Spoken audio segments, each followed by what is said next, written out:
Now, a radio show dedicated to the genius of the Declaration of Divine Right, constitutionally preserved by our forefathers. The right to protect yourself and your loved ones from force, aggression, crime, and the tyranny of an overbearing, power-hungry government class. The right to bear arms, guaranteed in the Second Amendment to the United States Constitution, the greatest and most enduring blueprint for governance ever devised by man. This amendment enshrines the proposition that the right to keep and bear arms devolves upon us from God and not government. Now, the Second Amendment Radio Show with your hosts, Bill Robinson and Ralph Esposito. Well, the latest thing is, Paloma, we were just talking with Dr. Young about this mental health background checks and things for us before we'll be able to buy a gun, get certified by some shrink. You know, this is what the Democrats are up to now, mainly out of New York City and Albany. This is the latest scam. And unfortunately, because they have the full power in the state of New York, the Assembly and the Senate, and if the governor goes for it, this will be passed. It will be run right through. And they're not doing it through the normal channels. They're going through the budget process. They're passing a lot of the stuff, getting all the stuff in without open debate. Right. Yes, absolutely. No debate, no committee hearings, no actual experts for anyone on any side of any issue. Mm-hmm. But obviously for us, it's the Second Amendment piece. And this particular bill, which is New York State Senate number 7065, that's your bingo number, ladies and gentlemen, 7065. It does already have a same as in the Assembly, which always makes me a little nervous when both parts of our legislature agree on language. And the Senate version is introduced by New York State Senator James Sanders, not to be confused with Bernie. He's in the New York 10th Senatorial District, which, just in case you can't guess this, is Queens. So let's think about who really drafted this, and that would be the governor. Yep. And as we start to talk about this on today and future shows, I want to suggest to y'all the probability that this either was part of the original SAFE Act draft or was part of that, SAFE Act 2 that we talked about for probably 2 to 3 years after the SAFE Act passed. This is probably one of the provisions that they held back, and they've figured that they've come far enough now with sufficiently few lawsuits, with no desks flying out the window in Albany, with those of us who actually earn a living leaving the state and them auditing our taxes on the way out, right, to try to squeeze the last penny. So now they've decided that they're going to start tightening the screws on those patriots who have remained in the state of New York. And this is just this tiny little bill. Every person, please, look it up, read it, hand it out at your gun clubs. Bill 7065. So should we go ahead and depress everybody? Tell them what's in it. Go ahead. Let's cover the specifics. I mean, we've got to get the facts out because these clowns, and they are clowns, they're fanatics. They're extremists, anti-gun people, and they will pass this. You know they're going to do it. They're bragging they're going to do it. They're not, and we can't stop them. So go ahead. So if you want to sell, exchange, or dispose, notice it's everything, sell, exchange, or dispose a firearm, you will have to undergo a mental health evaluation before doing so and provide proof that you've passed this mental health evaluation to your local FFL in order to conduct a transaction. And if you don't have it, the FFL will be empowered to say, I'm so sorry, friend, I can't do this sale. It would be criminal for me to do so. So that's kind of the top-line summary. So I'm expecting all of the listeners have fainted. It's good that you're a podcast. It's good that they can hit pause, conduct themselves, pick themselves back up, take the shot of whiskey. Tennessee Walker would be good right about now. Mm-hmm. So what they're really talking about doing is that the Office of Mental Health in the state of New York would promulgate on their own a form, piece of paper, that a mental health person, no minimum credentials stated in this bill. So somebody who works for OMH would actually conduct this mental health evaluation with you, fill in this form, and then you'd have your form, plus or minus. Now, this is a little bit different than what we in the litigation world think about as a mental health evaluation. There is such a thing in the mental health world where we might bring in an expert witness in a trial setting, and the general threshold of what's considered to be an admissible mental health evaluation is 3 separate interviews, 60 to 90 minutes apiece, plus the expert in mental health, so typically a psychiatrist, minimum a psychologist, would then be spending roughly 2 to 5 hours writing up this report. As part of the individual connection with the mental health expert, your person is even taking a quiz, a standardized quiz, not unlike the SAT, fill in the little circles, called the MMPI-2. And part of the evaluation is that gets graded and may provide certain indicators of outlying answers to the mental health professional. So, I mean, we're talking about a process that, if we're doing civil litigation, can be months in order to get it done properly. The expert then comes in to testify and is subject to cross-examination. So in a normal litigation setting, you've got this whole due process piece of the Constitution that's operating. It's expensive. I want to also point that out. You know, typically you're looking at anywhere between $5,000 to $10,000 just to get the evaluation done.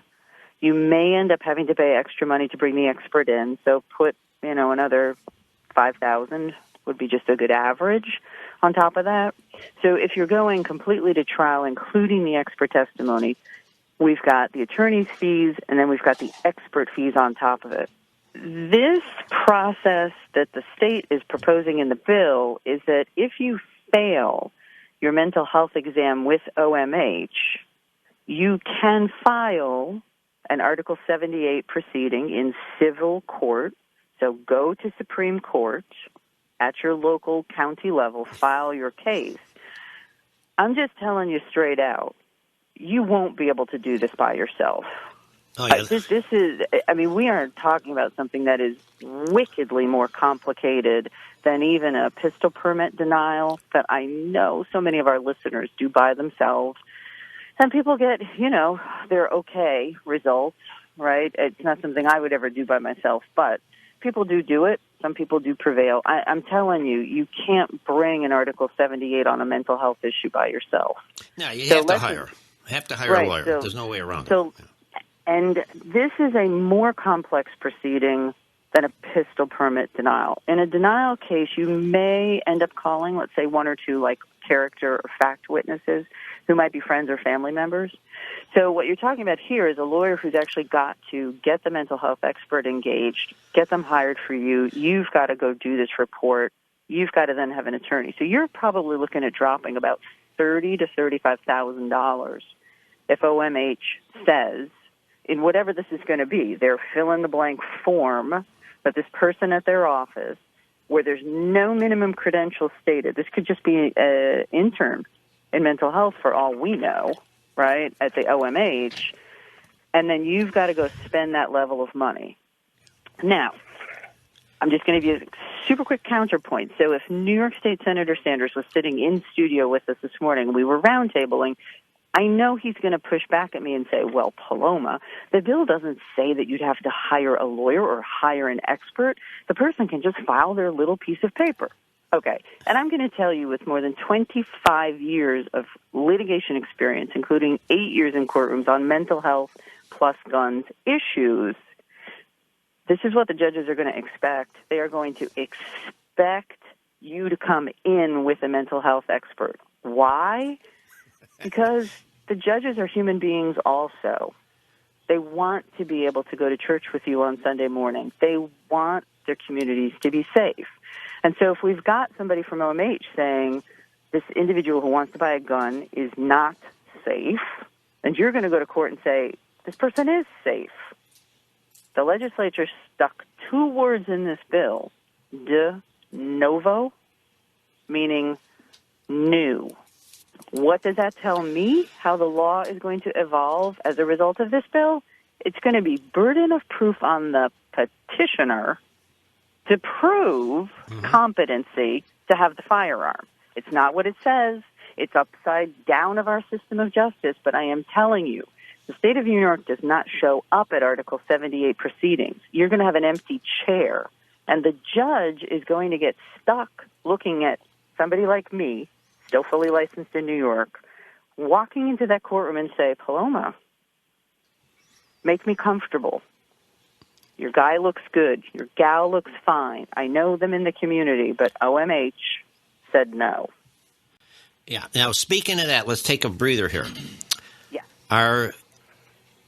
You've dealt with this for about 8 years. Are we allowed to see our own write-up, the evaluation that the shrink gave us, or is that going to be off limits? I mean, how is the government going to work that out? The state of New York going to say they're going to grab that, or can we see our own report?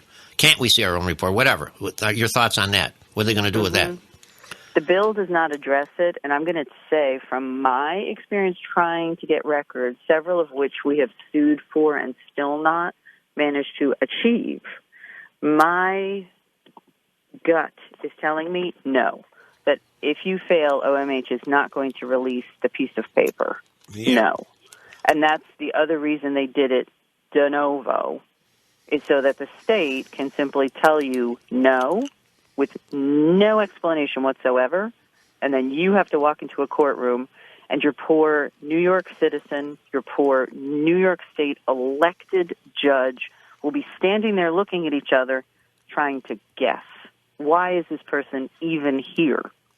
And, it raises sort of two other questions as well. When we in civil litigation do these mental health evaluations, the expert witness in mental health is given access to the person's current medical and mental health treatment providers.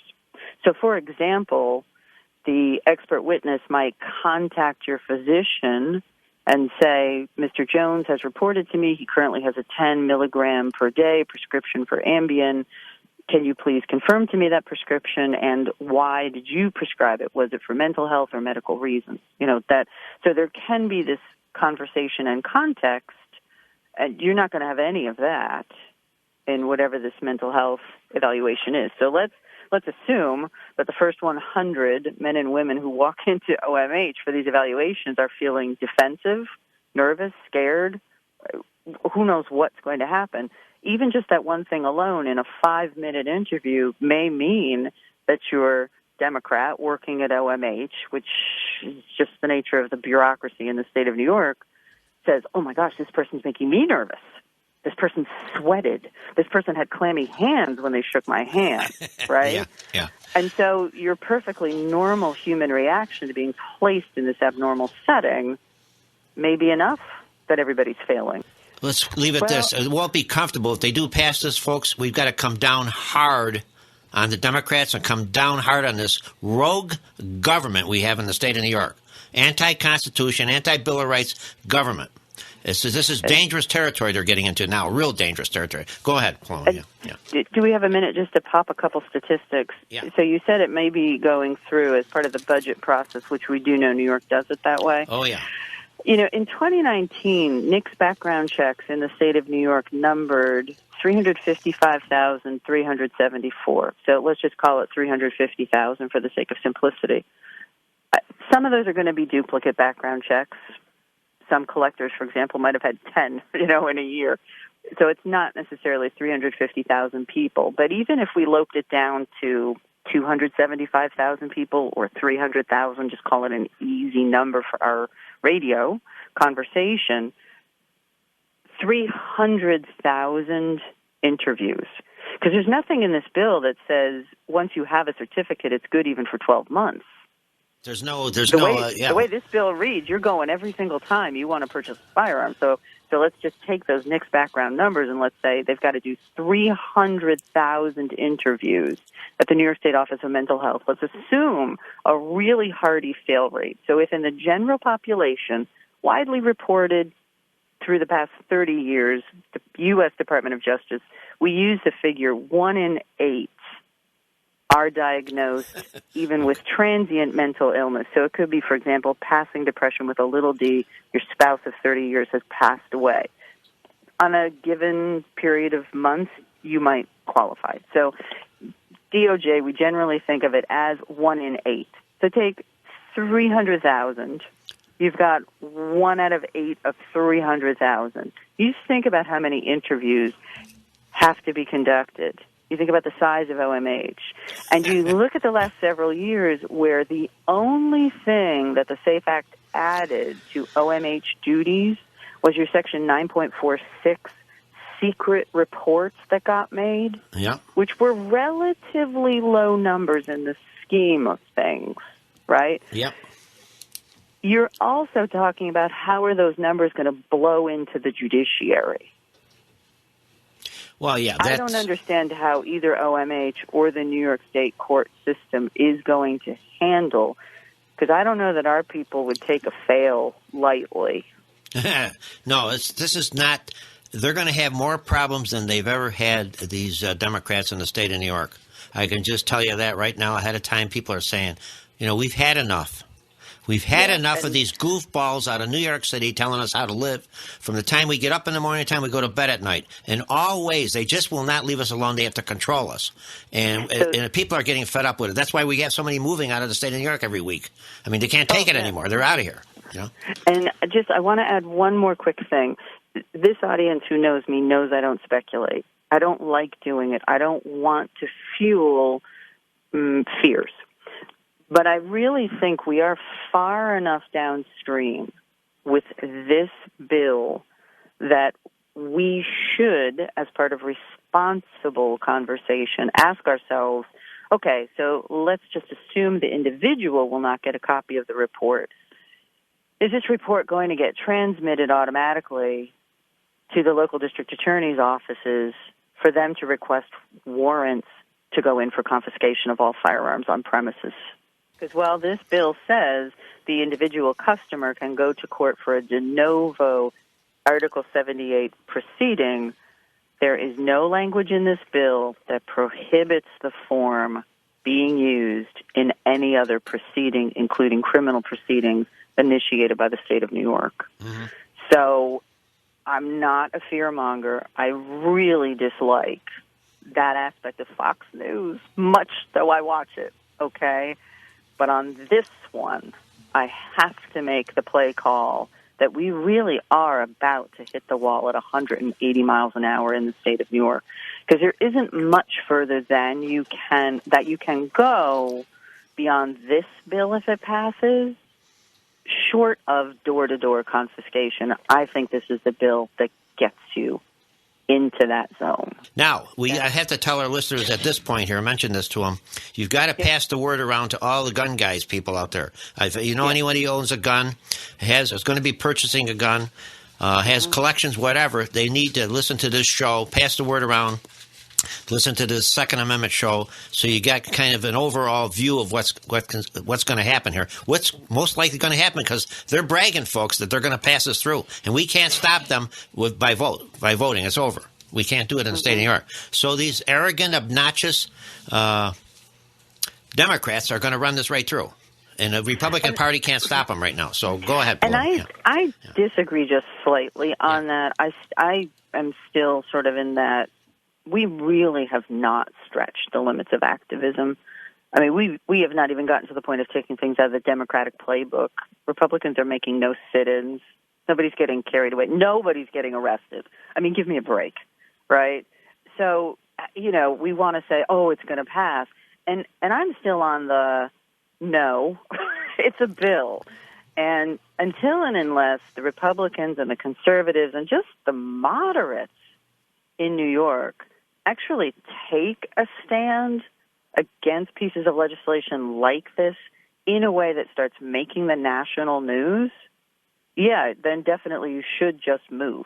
If you are not actually going to, kind of get to that level of losing money, of losing days from work, of putting your own criminal record on the line, then this is good. Okay, Paloma, thanks for joining us. We'll be in contact with you shortly again. Thank you.